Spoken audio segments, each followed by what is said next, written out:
Vojaški rok sem služil v bistvu zelo na koncu Jugoslavije. V bistvu so se zgostile stvari, da so se zaključovala 80-ta, začela so se 90-ta. Vmes med služenjem vojnega roka se je spremenil družbeno-politični sistem v Sloveniji, ni pa bilo še osamosvojitve države, kar pomeni, da sem služil od septembra 89 do septembra 90.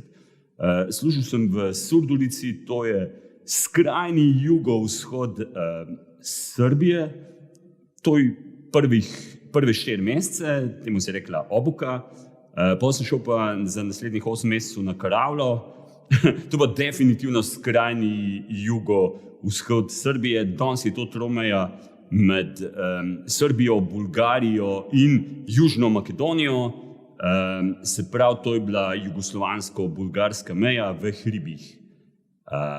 Selo Bistar se je imenoval, visok 1000 metrov Karavla skoraj, hribi okoli skoraj 1500 metrov, rodopi, staro gorstvo, zanimivi kraji, definitivno prvi dnevi so, to je v bistvu neke vrste kulturni šok, pa skratka šok tudi zame, za vsakega človeka. Jaz sem bil gimnazijec, vlog, to preživljaš eno tako čist zabavno, sproščeno mladost.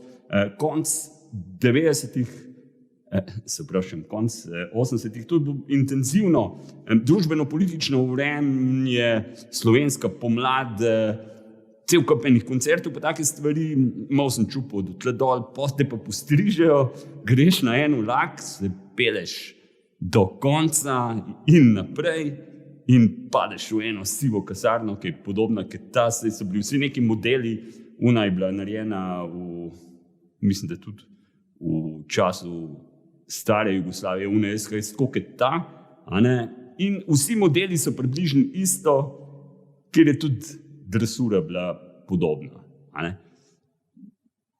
Prvi dan, ko smo se vozili dol, smo bila neka manjša grupica z Loke, pa z okol, pa ljudje na vlaku se dobijo, pa kam greš ti, pa gor, pa dol, pa skozi se je neki pil 2-3 dni, ali koliko. Ampak, ko sem prišel dol, sem bil čist trezen.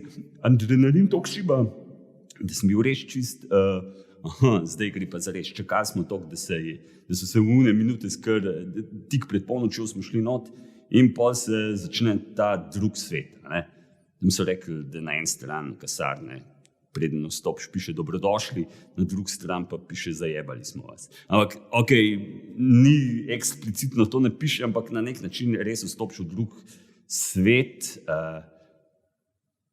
Not so ljudje, ta vojska, ki je bila stara, je vpila, pela, eni so bili euforični, eni so bili pijani, oficiri so hodili, nihče ni nič rekel in so se drli 0:00 noč, 0:03 umri, če te guštari, valjda, nič ne veš, za kva se gre.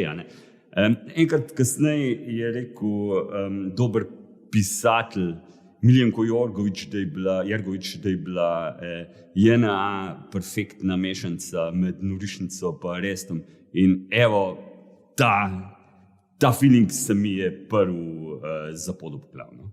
Prvič, ko smo prišli v Surdulico, je bilo to namenjeno Obuki. To je, da te, kako se temu reče, strenirajo. Mislim, da obstaja nek slovenski izraz, ki ga pa ne poznam. Skratka, Obuka, kjer so te naučili vseh vojaških veščin, 4-mesečnih, kjer so te utopili v ta pač JNA šemo, in potem, ko si bil izvežban, so nas razdelili po raznih odsekih na Karavle ob bulgarski meji. Eni so šli na nek surduliški odsek, mi smo šli pa še malo dlje, tam je eno mesto Bosigrad, čist na meji z Bulgarijo in v tiste hribe ob Bosigradu. Skratka, na začetku je to velika kasarna, ta kompleks, kot sem rekel, ki je recimo vlog. Mislim, da je bil par čet, mi smo bili, vsaka četa je sestavljena iz 4 vodov, mi smo bili protioklopni vod, to pomeni, da smo imeli ene beztrzajne topove. Jaz sem nosil en tak RRB, to je bil ručni raketni bacač, Ken Rifling si nosil okoli, malo smešno je bilo, nikoli nismo streljali s tem, ker je bila bojda predraga ta raketa. So rekli, ovo je preskupo, to je kao neka stojadina in zato sem z unim Riflingu se podil tako za brez veze. Ene parkrat so nam dali neke take vadbene, ki je nekaj piskali, tako kot ena otroška puška, če smo v srečo, če niso bile une stvari že predsvikane, skratka brez veze. Je pa res, da je bila pa ena, kolikor je bila ta reč nerodna za nos, je bil pa en plus, da ni bilo treba pucati. Moji kolegi fanti so pucali skozi tiste puše, to se je drgnilo non-stop, jaz sem polno sam malo tako podrgnil, pa malo sem se delal, da drgnem, pa mi ni bilo treba to delati, kar je bilo v redu.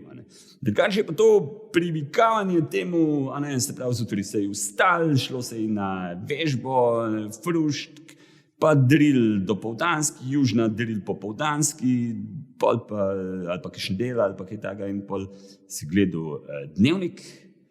Jutelj so nam predvajali, zato ker so rekli, da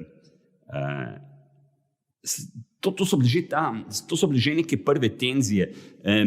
Televizije so ratovale bolj republiško usmerjene, neki nacionalizmi ali pa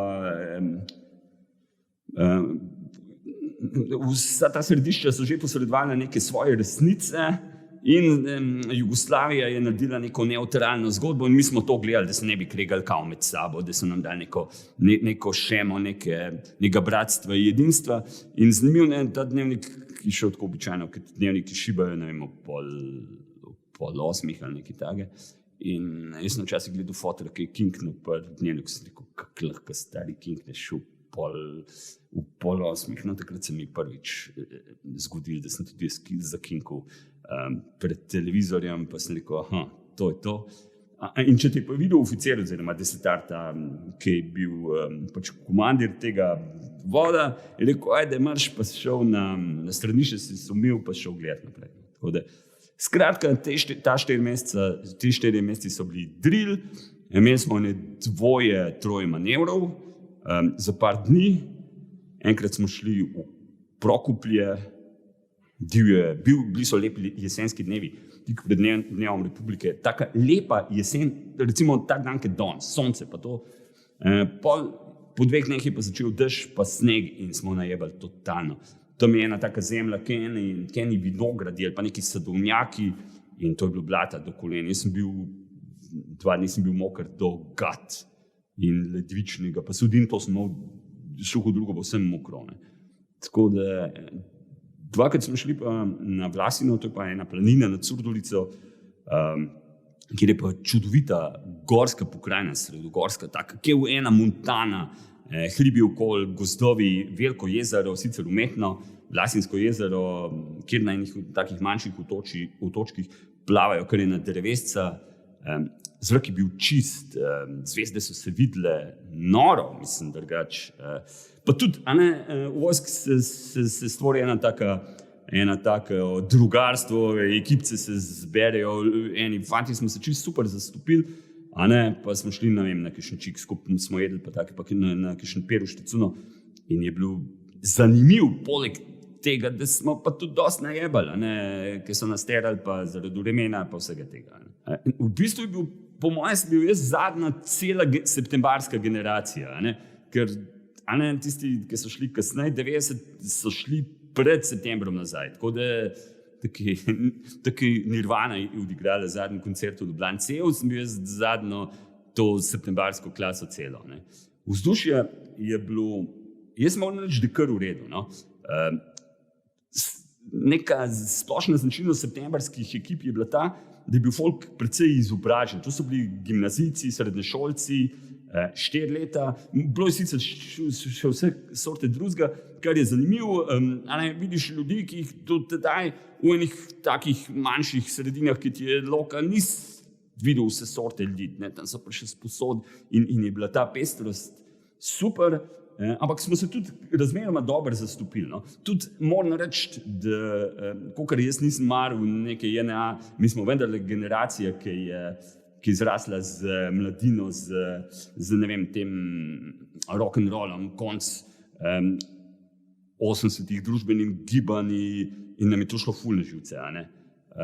Že ta JNA, pa sistem že itak je opresiven za mladega človeka, niso bili toliko direktno zoprni, niso toliko težili, je pa to tovarištvo v vojsk, pa še posebej pol na Karavu, kjer smo bili spet namešani z vseh, smo se v bistvu dobro zastopili, to je tako, Karavla sicer ni podmornica, je pa ena taka zgodba, smo se v redu zastopili in jaz sem JNA zapustil en tak naivni veri, sej bomo zvozili, sej ta Jugoslavija, tudi če bo razpadla, kar sicer nisem še verjel ali pa kakorkoli, bo vendarle šla mirno.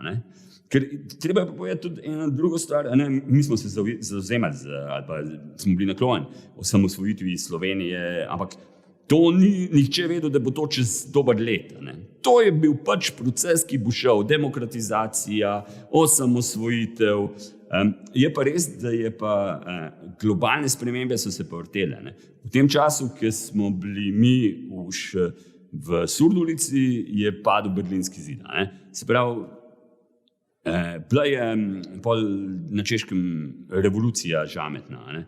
To smo spremljali z neprikritimi simpatijami in smo rekli, se počasi se bo pa tole tudi, ni nas bilo pa strah, da bi se streljali ali pa kakorkoli.